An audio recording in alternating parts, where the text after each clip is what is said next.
Tá brincando. Não pode voltar, tem que ir até o fim. Não tem como voltar. Então começar a subir, não tem como. Aí depois ele parou, eu parei atrás dele, o carro tinha estragado. Aí depois que ele me falou que eles fizeram aquele encostamento do barranco de lado, assim, ó. E não dá louco, não para mais.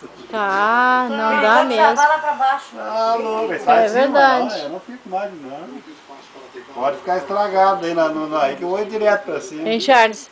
É uma moto daquela ali que tu tá precisando, né? Tá pensando? Aquela aí é 125? A mais antiga, 150. Essa aqui é nova, né? Aí é nova. Ah, não, não precisa. Não é que ele tem uma Twister e dizer que aquela come uma gasolina. É. Não, mas essa é disso, Essa aí é flex. É flex. É flex? Aqui é a marca que eu tava curtindo, que eu botei um foto lá fora. Olha tem só que isso terminar aí, de ó. bater.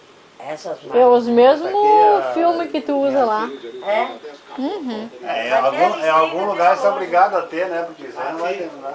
Ali tem É que é três, mais, mas tem pouca a fábrica da Kodak lá tava dando na televisão mostrando que eles fecharam. Fecharam, venderam pra... É. Qual é? Venderam pra japonesa.